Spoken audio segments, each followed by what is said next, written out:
Right, so hello everyone.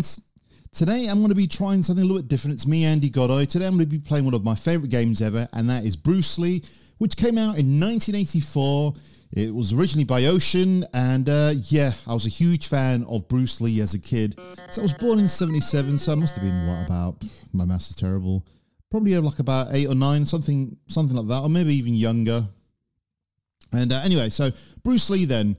I absolutely love this game. I'm doing a gameplay while I'm talking. You can see that you can choose your computer opponent, or you can have a friend. You can have your control scheme there. So there we are. This is Bruce Lee then. This is a little platformer that still to this day is my favorite Bruce Lee game ever. Now, okay, admittedly, I'm going to admit it for those Commodore 64 fans and Amstrad fans. Your version plays and looks a lot better. But you know what? I absolutely love this version. It is the version I had. It's the version I played loads. It's the version I still play to this day. Speaking of ZX Spectrum versions, there is another version called the RX version, which is the same game that some clever person has sort of like made the graphics a little bit nicer and also made the sumo guy, the green Yama, actually green. Doesn't play any different, just looks a little bit different. Does it look better? Maybe, because it's prettier, but this is what we had as a day, so nostalgia does play its magic. But anyway, let's get back to it. So apologies if I'm sort of struggling to talk and play at the same time, but it's one of the first videos that I've done where I'm doing a complete walkthrough with me talking and being on camera at the same time. So sometimes I might get distracted. I'm actually here in the man cave. So a little story then, when I got this game. Originally then, so hold up, 84, so yeah, I was 7 years old when I first got this. We went on a school trip or something like that to Guildford with our primary school, and we were on a canal trip. And one of the days we stopped off at Guildford when we finally got there. I think it was probably about day 3. It was a very long, slow canal trip where we would sort of like stop somewhere and then sort of like camp out or stay in the boat, whatever it's called. And yeah, one day we were in Guildford and I went into a WH Smith, and because I knew there would be ZX Spectrum games there. And I bought myself this game. Now, the game itself, I haven't got the actual original tape. I need to get it. I don't know why I haven't got it. The game itself, the cover art is absolutely stunning. Right. Bear with me. Yeah. So the game is absolutely stunning. It looks like a film poster. It is sort of like it's basically Bruce Lee there, and he's fighting against ninjas, and it looks like an action film. And honestly, that set the tone for what the game actually was. Ooh, that was close. And the loading screen, again, it's pretty much exactly the same thing. Now, I might add during the editing, I might add what the loading screen and what the cover art look like, or I might even have it like on the video once it is out.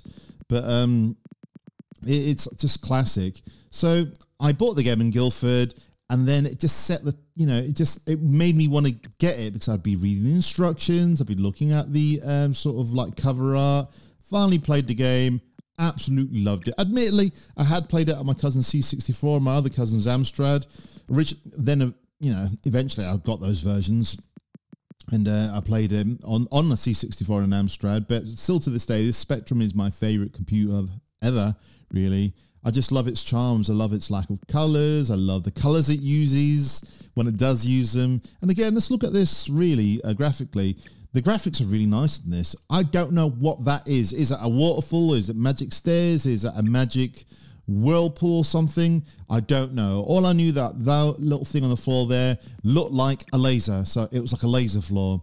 Those things near the waterfall things look like swords. So, you know, obviously they are swords. You've got to watch out with them. But my 7-year-old or 8-year-old me filled in the gaps, you know, by looking at the cover art, by sort of like reading the story, by being a fan of Bruce Lee. You know, I loved Enter the Dragon, Where the Dragon, you know, and stuff like Game of Death. I loved those films. So my little imagination back in the day really made me feel like I was in this mysterious cave or in a mysterious temple, and I was being chased by like a green Yamo which is the green sumo. Now, the interesting thing about this in 2-player mode, I'm not playing it in 2-player mode now, but you could play as the green Yamo. He's not green in this version. He is in the RX version, which I'll mention in a little bit. You know, you could control the sumo guy. So you could sort of team up and sort of like help each other complete the game.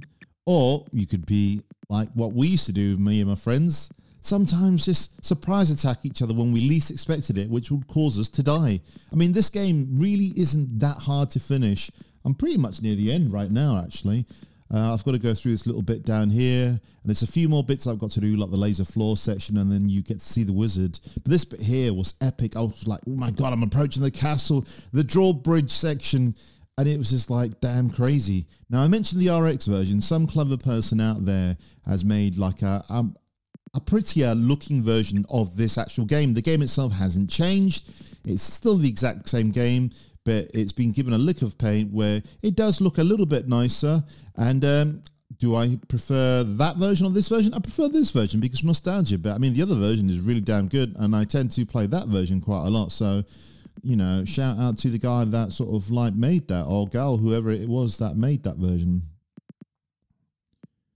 Right, so again, I'm losing my voice. You had to collect all these little things, move on to the next level, whether it be lanterns or keys. I love these little things. I can kill the green Yamo, the ninja. So I'm approaching towards the end of the game. You got these 3 tunnels section here. I can normally get pretty far without dying. There are a few areas where I do die, which is the main laser section, which I think is about 4 platforms. I do want to show you a little trick that I learned from my cousin. I don't think I was probably too young to be reading sort of like video game magazines back in that day. I did probably end up getting some, probably when I was about in high school, when I was about 10 or 11. And I would read stuff like your Sinclair Crash Magazine, Sinclair User. But yeah, so those yin yangs that you get there, if you go out the screen, come back, it comes back. And they're really needed in certain parts until you master certain things. So I think you get about 4 times to re-get it until it sort of stops respawning. I just love this game. I mean, even on the ZX Spectrum, I love the magenta. I love the sort of like the greens. I love the yellows. I just love the way the ZX Spectrum looks.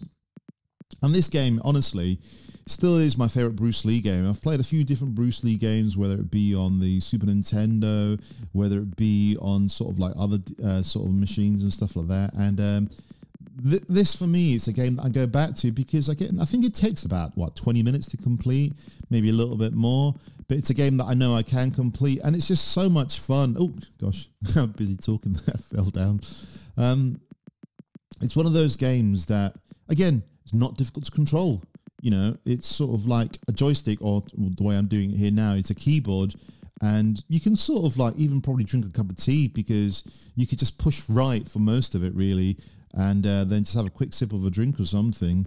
So it's not, you don't have to overly control it, and there's not always something getting you. I mean, the AI in this game is nowhere near as good as the AI in the C64, the Amstrad version.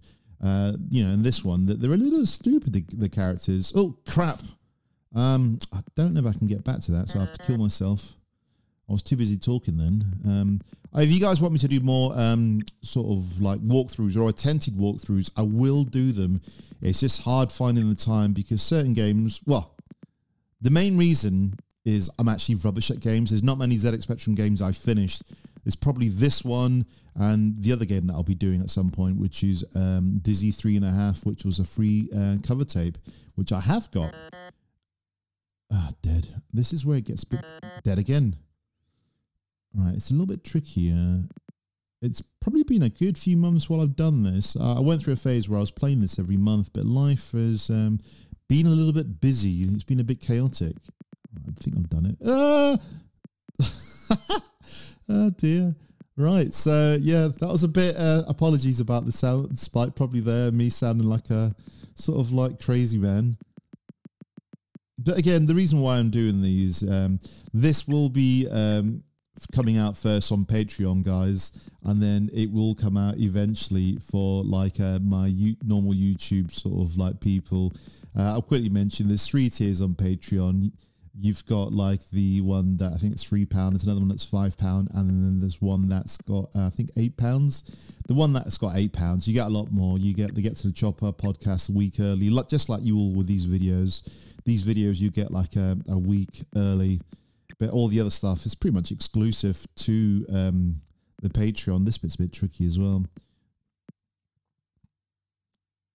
Yeah, so you've got stuff like the Uncanny Zone, which is sort of like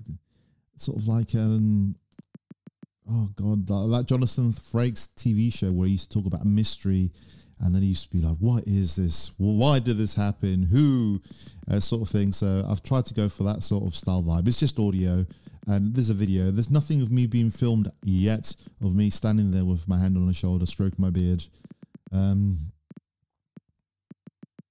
but sorry guys, I'm just timing this. Yeah, and then I've got a few other series called the Chronicle series where I go into a little bit more of a scripted thing. I've sort of mastered it. I sort of like go and do a bit of research, and I've got a similar sort of intro and outro. I try and mix it up a little bit, and then I sort of like try and throw in a few stories, but most of it is just me reading it through, and then if it's the video version, I tend to sort of add some gameplay or some screenshots, whereas the audio version, it's just sort of me speaking. And there you go. That's Bruce Lee. I have beaten the game. That's me, done and dusted. See you guys later. Goodbye.